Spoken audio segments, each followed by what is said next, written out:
trying to define what equation does the light ray follow in a medium with varying refractive index. So suppose that this is a medium, and in that medium you have a coordinate system x, y, and z.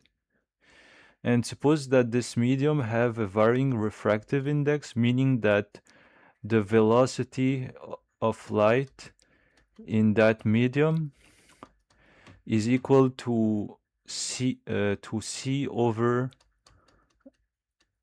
this, where c is the constant speed of light in a vacuum.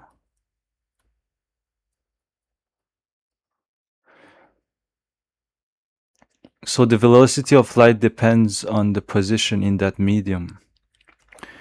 They found that for any 2 points in that medium, let's call those 2 points A, B, C, and big X, big Y, and BZ.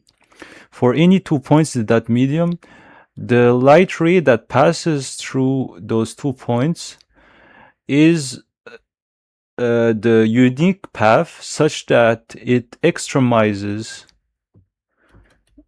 the total duration, the total time of travel between the endpoints. So how can you measure the time elapsed from the endpoints, delta t? How do you measure the delta t, knowing the path in question and the refractive index? We know that the velocity, which is equal to c over, is equal to ds over dt. So ds is a small arc length. So it's like from this point you take a small segment, and ds is, you take that path and you cut it in so tiny, you cut it in tiny pieces, so tiny, and the length of these segments is what I define as a small arc length, and the velocity is this ratio with the small time. You would want the summation of those time that it takes to travel those small segments. To extremize time, you want that this here, the time of travel from ABC to big X, big Y, big Z. What do we mean by extremizing? It means that extremum is the same as stationary path, and we'll define it shortly. So let's say that this is the extremum path,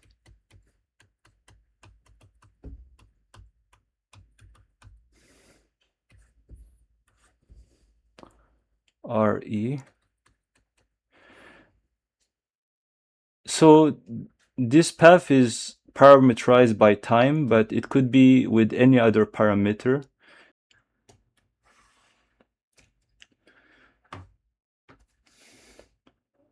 Since v equals ds over dt, so the integral of dt is actually, if you rearrange the equation, you have that dt is equal to ds over v, and we know that v is equal to c over this, so dt becomes ds over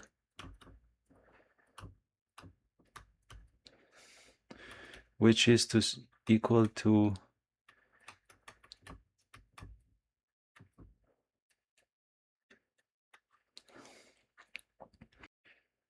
Here ds is the arc length of the path, as explained here earlier. So to find the path that extremizes that functional, let's define the extremum path.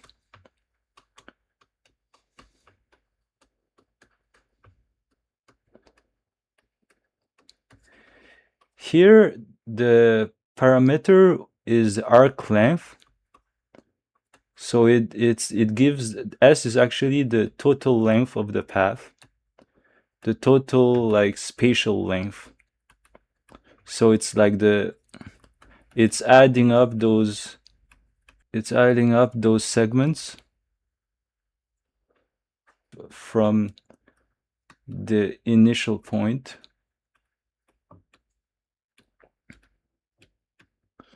To define that extremum path, we have to also define neighboring paths. So let's say this is the extremum path. We want also to define neighboring paths.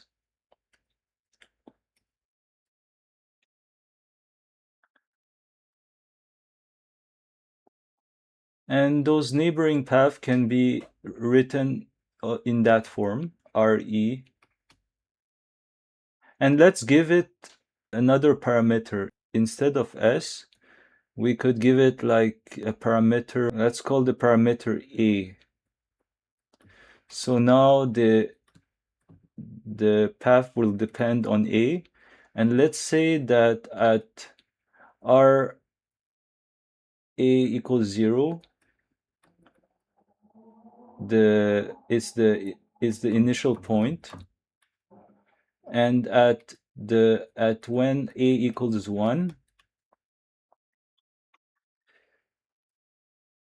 so is the final point.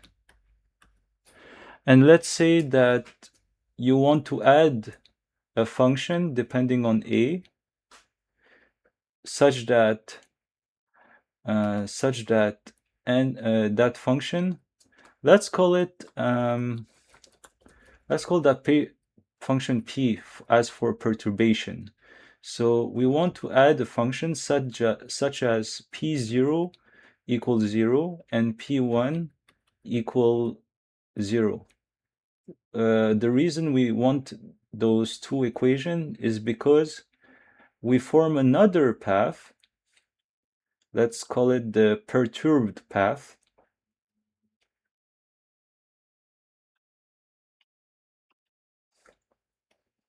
Given by the extremizing path plus epsilon times PA.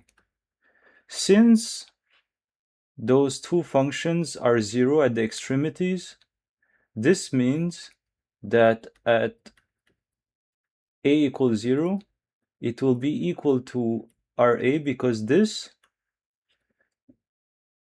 is equal to 0 at A equals 0. And also, that perturbed path is also equal to the endpoint of the extremum. So with the same reasoning, because of this property here. So you can say that that perturbed path has the same endpoints as that path. So the total time of travel for that specific path is given by a modification. So initially we had that function, but this here is the arc length, but the parameter that we introduced is a arbitrary parameter. Well, it's not arbitrary because it's chosen so that at that parameter at 0 you have the initial point, and at a equals 1 it's the final point. But whatever path you have, whatever path you have, you can always transform the parameters so that you get those properties.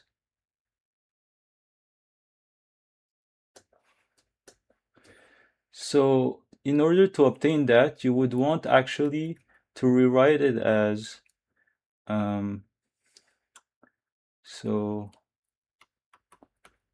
as ds over dA.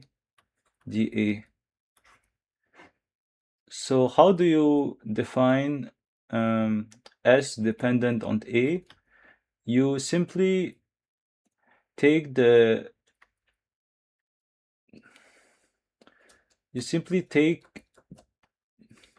arc length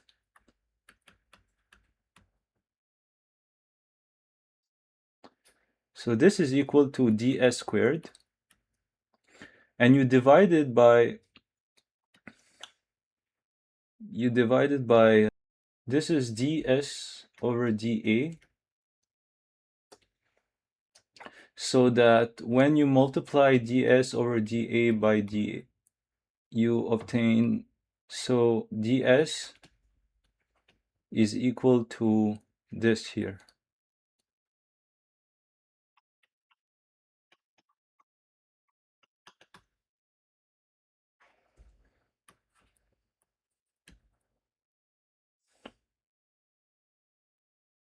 So to obtain S, the parameter S as a function of A, you integrate this quantity from A equals 0 to A equals AF.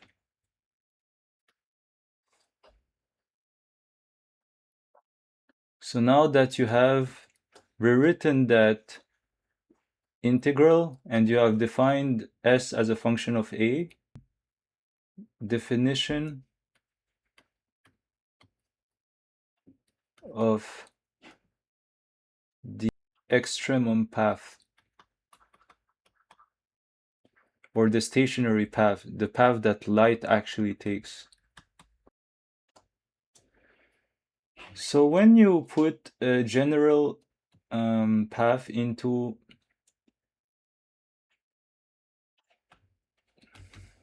that integral, so you have n r a,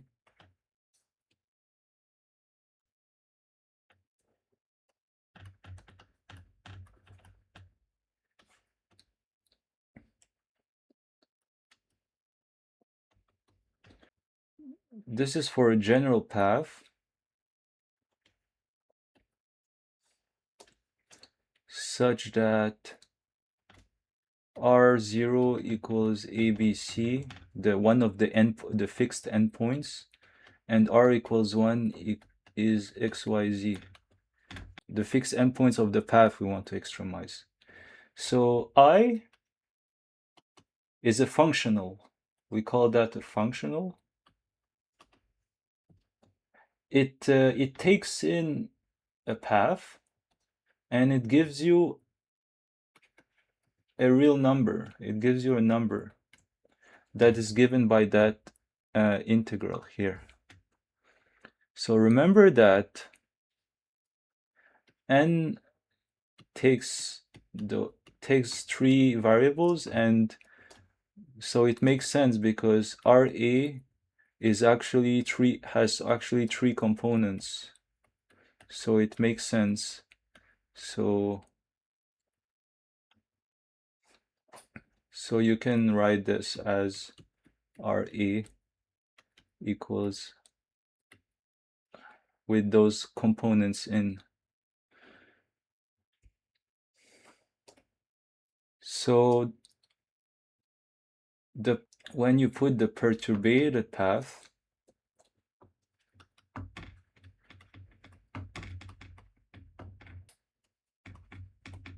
so RP0 equals ABC also, and rp1 equals xyz. Well, this path also depends on epsilon now, and that function can be arbitrary, but it has to obey those two equations.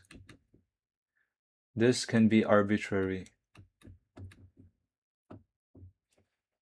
So let's say that this here, let's call it, the larger it gets, the larger epsilon gets, the more perturbed the path is.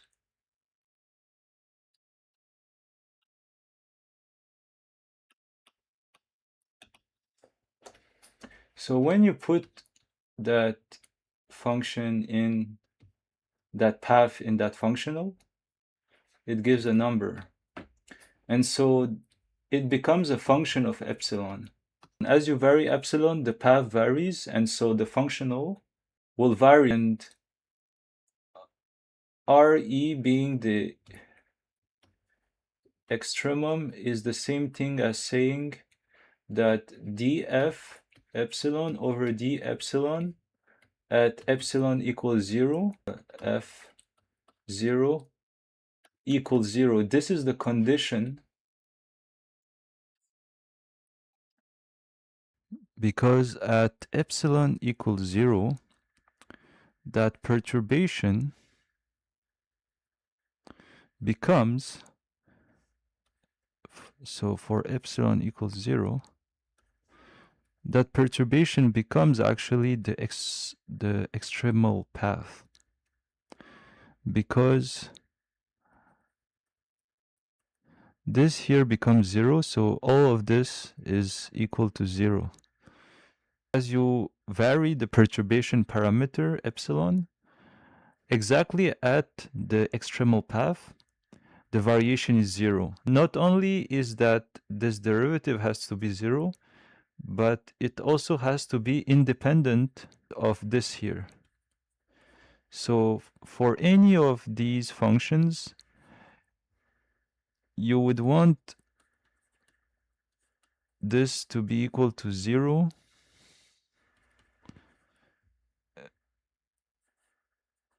regardless of PA, satisfying those two conditions. And when you calculate out the equation for the path to be an extremal path, which is the path of light, you obtain that equation. So here you have a gradient. It's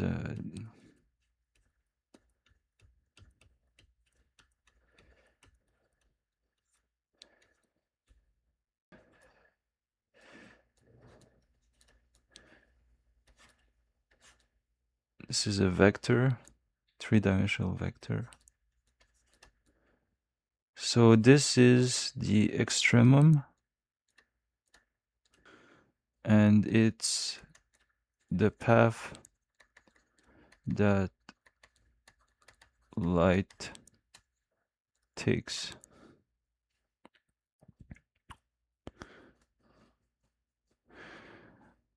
And here it's parametrized by arc length. So S is the total length of the path, total spatial length of the path from an initial point where S equals 0. And if you want to parameterize the light ray by time, you have to input S as a function of t inside the variable, the independent variable. And to do that, you use the formula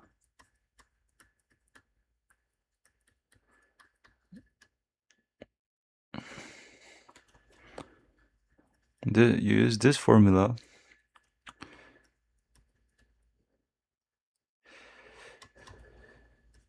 that gives a function that gives t as a function of s, and then you invert that function. So you take the inverse function, which is s as a function of t.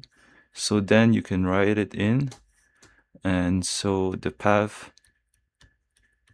can be parameterized by time, actually.